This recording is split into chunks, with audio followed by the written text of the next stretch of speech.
All right, guys. Little breakdown here today for my executions this morning, and also we'll be touching up on on taking hedging to the next level. So, for example, right, hedging is basically seen as, right, in basic terms, is going both ways and taking one loss as collateral to make sure that you win no matter what. So you can take that a step further, right, in terms of trading, in terms of you could be in a long position on EU, be holding that for a couple of days, and then short to cover, a potential pullback or a potential reversal, right? That would be level one per se. Level two would be to hedge against positions based on based on the currencies in play. Let's say you long GU, which is pretty much the example I'm going to show you today. Excuse me. So you could take the long today on GU while you're also trying to long, let's say, for example, UCAD. But that, kind of correlates or kind of goes toward the correlation side of things. And it could be very inconsistent, but there's a reason why today it actually worked out for me, and I'll cover that. And then that would be considered maybe a level two. Level three would be to actually hedge assets, whether you're long USD and Euro, and taking a level four if you want to look at it from an investment fund perspective, right? You could say, for example, GM and Ford are two competing companies. So that means that you might buy, let's say, a ton of shares of GM, and let's say then you short an equal value on, let's say, Ford. So your exposure is zero, because if one or the other, if let's say GM does outperform Ford, then you're going to make money no matter what. So it can be a bit confusing at times, but really the point is you want to essentially cover yourself and have a position be collateral where the opposite, position will outperform the initial position. So it can go both ways, but it's all really revolves around covering yourself and keeping your exposure as minimal as possible. So right, how do you correlate everything that I just said into the chart? Right, so honestly today, all across the board, AUD, USD, Euro USD, GBPUSD, USDCAD, right, all of them had very nice setups this morning. I just like these two the best, and I just was not going to be able to watch 4 pairs at one time. So I actually took GU and I took UCAD, right, as a way of covering myself. All right, so today is Friday, May 7th, and you guys know that today's NFP. So because it's NFP, I'm not ever really too worried about it. It's, the technicals will forever, match the sentiment that the news are going to portray us, because more than likely it's already priced in, right? So I never fear them, right? So the thing is that I never fear them because I understand my bias, right? And if we're looking at GBPUSD, right, from an H4 perspective, right, this is looking, right, like it's wanting the reverse in terms of structure. So in terms of structure, right, we have our final high that breaks a low, right, we have a pullback, right, we then have a liquidity, internal break of structure, order flow, generates a break of structure. Okay, so we are now technically inside of this structural range, right? Hence the potential A and B retracement leads to a C. So as you can see, right, this is already, obviously it's already played out, but the thing is that we had a potential solidified low here, right? So keep in mind that this, right, is now seen as a potential solidified, this is a solidified low, and then this is now a push up, right? Even though we broke structure, this immediately fell down, creating bearish structure. But keep in mind, just because we have bearish structure in, let's say, a major intraday here, our swing is still bullish, and that is super important to note. We are still bullish, right? And if anything, right, this bearish sign is our reason to want to start longing in terms of, thinking risk to reward. If your major intraday is, bearish and in a discount of the swing range, then you can technically catch a very big move. Why? Because there's still liquidity sitting up here, right? And the only thing is that we need to find a reason to chase it, right? Or a reason to want to go take it out.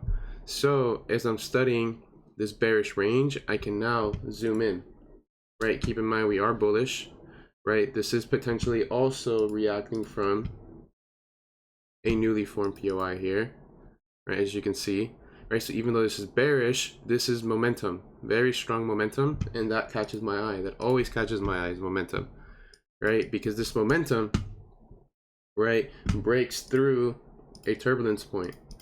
So because this is already broken through a turbulence point, it's heavy momentum, right? Keep in mind, right? Obviously, I'm still studying this before I'm taking my position. So this to me is either a continuation BOS or a sign of optimism,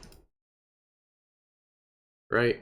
So I like the momentum, right? And then I like the momentum to the downside, hence why we're still bullish, right? So keep in mind now that we have a solidified low because we broke preliminary structure, and this generates a bullish move. Now this is starting the range, right? But we did generate a move to the upside, right? So because that is in confluence with, you know, my POI, my structural range, right? And because this broke through, right, this could be seen as a liquidity grab, but this also, you know, took liquidity out first and then took it out again and then came up, and it's very messy. So because it's not a full-on reversal, I don't see that as a liquidity grab. So I'm still seeing high, low, high. I mean, low, high, low, high, right? But right now I can actually start diving in here because this is where price currently is before my move. So right, actually I can go to the M15 here. Right, so this is very messy, right? But as I'm seeing this, right, we have our initial spike down. Whatever this mitigated, whatever you could say, it either mitigated something, you could say that it took liquidity, right? In this case, you could see that it took liquidity, right? And this then, you know, pretty much propelled us higher, which is why I said this is now a potential new structural point here from low to high, right? So you're playing inside of that range. This immediately came back, maybe due to inefficiency, right? Who knows whatever's happening in this wick, but it's important that we don't take this wick out. So now keep in mind, right, we have a potential sign of unwillingness, but I cannot judge that until this breaks, right? So we come up, right, you could say we even filled a potential inefficiency, maybe there's order flow there, but long story short, this continued to break this, right? So because we broke the final leg to the downside, this is now, to me, a solidified low, even though it was already considered that based on here, but this is a solidified low. This is now unwillingness, right? Unwillingness. So now I can start looking into this range.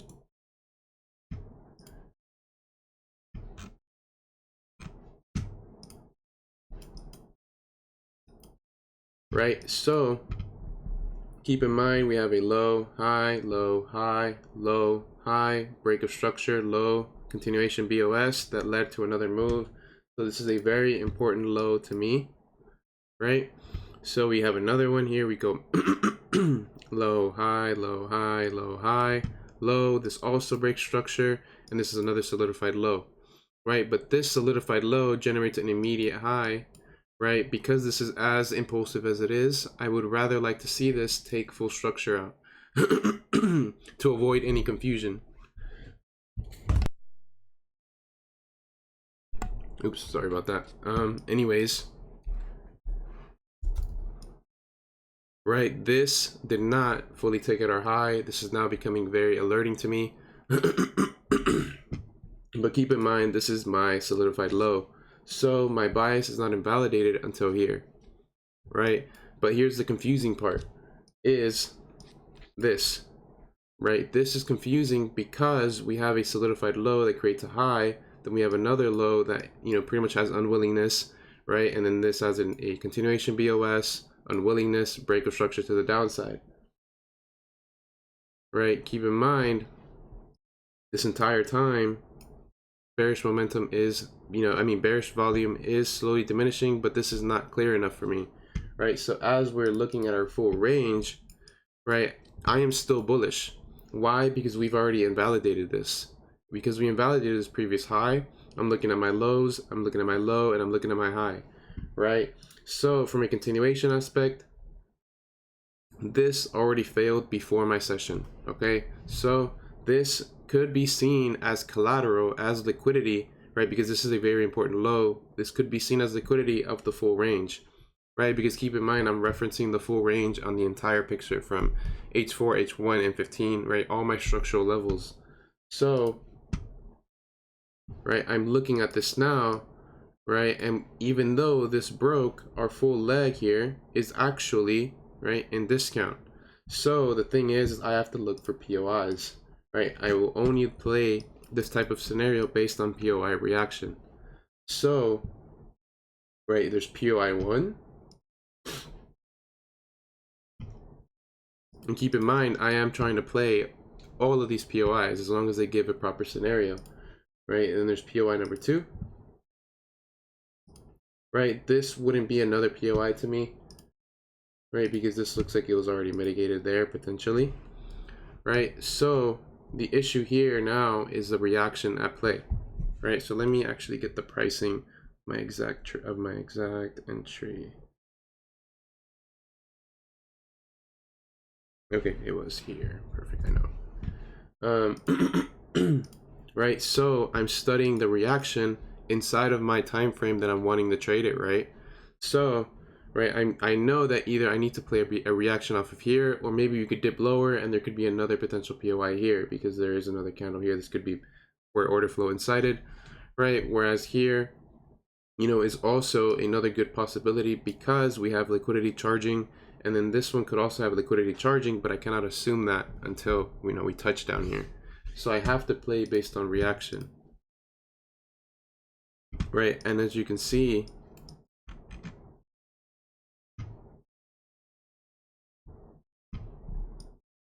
right, very, very clear, right? I love seeing this type of price action occur here. So let me see this. We have our break of structure, our leg to the downside, right? Now the thing is here is we have a POI come in to be mitigated.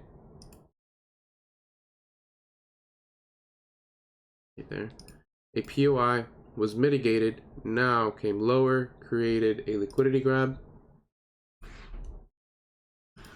Right, liquidity grab, broke internal structure here, but that's still a continuation BOS. That's not something I'm gonna, you know, try to play it with. Right, keep in mind now we are playing inside of the inefficiency of, you know, that created the order flow from the previous SC. So this now leads to an unwillingness because this point here then led to break upward, right? So this is a continuation BOS or a micro BOS, right? But more importantly, this is a, right, I'm disregarding that. This is a disruption, right? We have a disruption here. So my perimeter immediately is my SC, which is considered in premium. I mean, in a discount, I'm sorry, with my point of validation being right at the low. Right, low of the liquidity grab. Why? Because now this could be solidified low, mitigation, mitigation, and as you can see, mitigation, mitigation, right? Even though it's 4 sets of mitigations, right? Mitigation 1 and 2 don't create brand new high. Well, this 2 does, but 1 doesn't create a new high.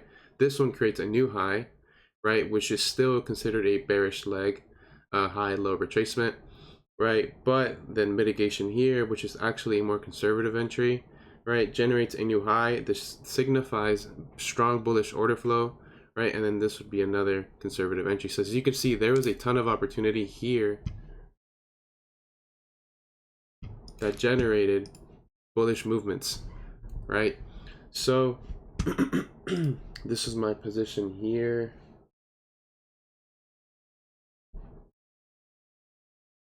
Right, where I'm targeting. Right, I think I made this a 2 pip. Yeah, so made it a 2 pip. Just so you know, my targets. Well, for one, right, we know where our main target is at H4 liquidity. Right, my other targets. Right, target 1, intraday TP1, which is hit with news, right? But as you can see, right, the technicals always fit the news, so I'm not too worried about the news.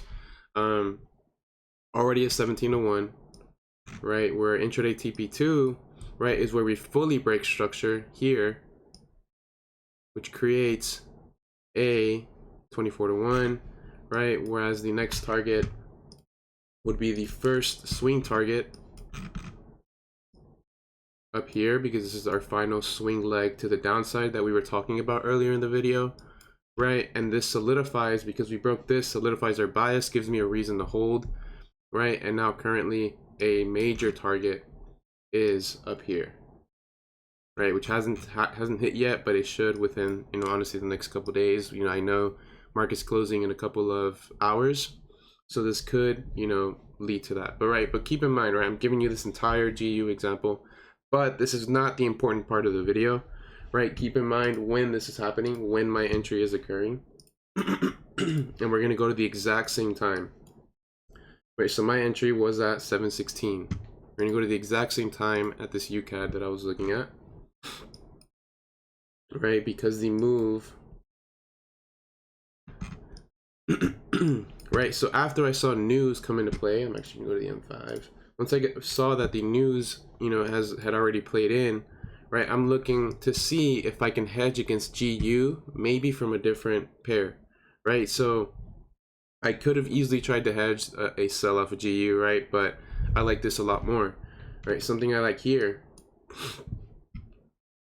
right, is if we're looking at structure, right, high, low, right, structural range, right, keep in mind this could be playing off of a M15 POI, even though the open is technically mitigated here, right? This stands out to me because we took wicks out, right? Automatically stands out to me. So I'm not even worried about the inefficiency just yet, but I'm seeing order flow here.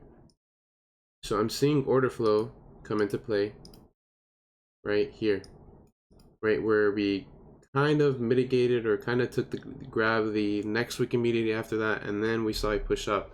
So keep in mind, right, I'm looking at this, right, as news is hitting, right? So I see, right, 1, 2, and then we broke structure, we took liquidity up here, so this is weak bearish order flow to me, but news obviously is supporting dollar to the downside, right? So this move to the downside makes no sense to me because of where it is mitigating and how many times it is mitigating whatever, you know, it is touching.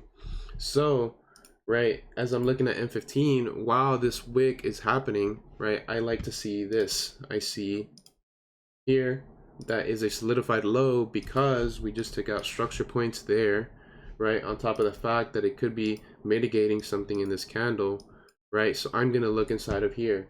And as you can see on M5, we have our inefficiency fill here, right? Our inefficiency fill is there, our invalidation point is there, right? So if I can play a reaction based off of here, then I am now longing USD here while I am shorting USD based on GBPUSD longs. So no matter which scenario wins, I'm gonna win no matter what, right? So you guys now see how I'm tying it to hedging, right? And just trying to apply theory. So I see this mitigation in play, right? I see this mitigation occur, right? So, right, because I'm trying to be, you know, especially because I'm trying to hedge here, I'm more so welcoming the aggressive approach, right? So this is a very important low. Keep in mind, we took structure. If this does not mitigate and create a new high, right, or if this does not take off from here, then I know the entire bias is invalid because there's nothing left to mitigate here. As you can see, right, the mitigation was actually here and there, now that you see it on this time frame, right? So you see order flow, order flow, order flow, right? Even though it is deep retracements, the order flow is intact, right? And order flow does not lie. So as I'm looking at this here, right, actually from the M5, trying to remember exactly where this was. So as we look into our smaller time frame here,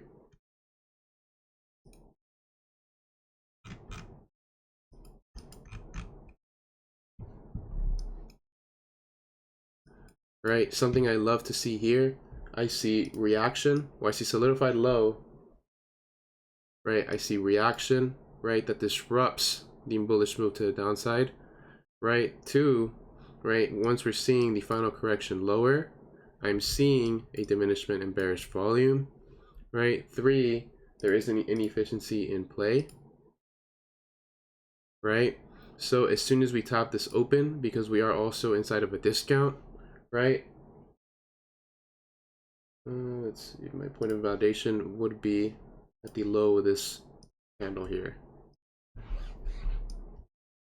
Right, so this is now, right, I'm being super aggressive here because I know that I am in big profit from GBPUSD. So I'm seeing, right, a reason to want to take this higher. Right, so this is a bit of a wider stop. Yeah, about a bit over 5 pips. Right, so right, my immediate target, right, where I'm taking a pretty decent partial because I know this is a hedge position, right, is at this 36 pip 7-1. So you see that's already 37 pips. That's massive, right? So that's where my partial is taken, right? And it also gives me confidence to hold because, right, our POI is now invalidated here, right? But, you know, after seeing this break even, I do want to see why that happened. So as I'm reviewing this now, I believe it was M15. No, I think it was M30 then. Right, reviewing this now, right, you can see it now. Right, so my TP1 was hit, but in reality, all that TP1 was a counter trend move that filled inefficiency. And as we come lower here,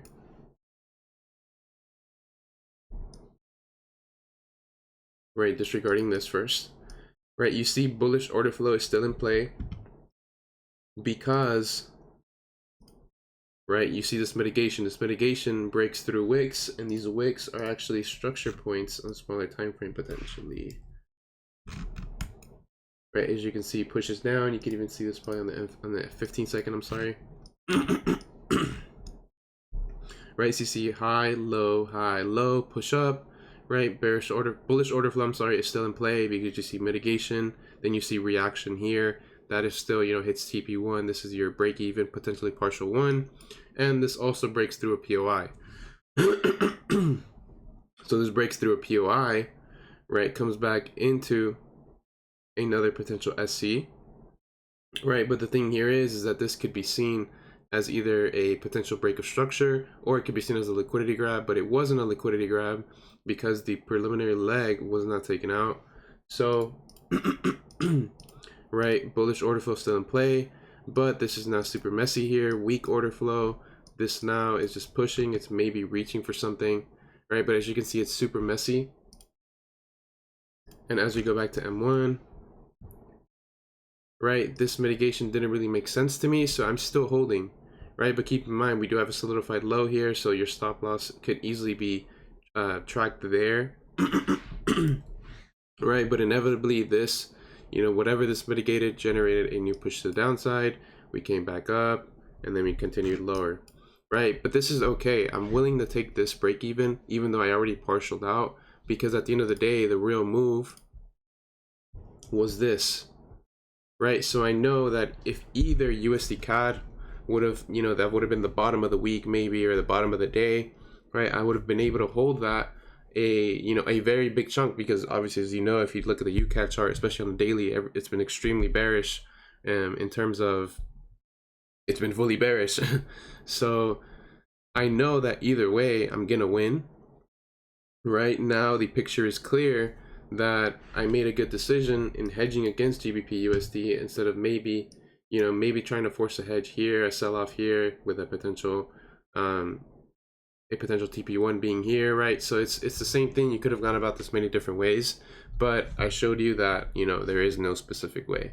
So when thinking hedging, it could be the same pair that you're using, it could be another pair, right? But like, keep in mind, right, the main reason I see as to why this worked between GBPUSD and USDCAD is not because GBPUSD and USDCAD is negatively correlated, but because NFP is out, the data is out, the volume being presented is because of USD, right? So because the volume presented is because of USD, I can make plays based on USD crosses, right? That makes sense to where I can hedge myself to win both scenarios, right? So just keep that in mind, right? If there wasn't a news catalyst, I'm pretty sure I wouldn't have been able to do this, right? But it's only because there was a heavy news event in terms of USD that injected a lot of USD volume into the market, right? So just remember that. But other than that, that's pretty much today's lesson, and I'll see you guys in the next video.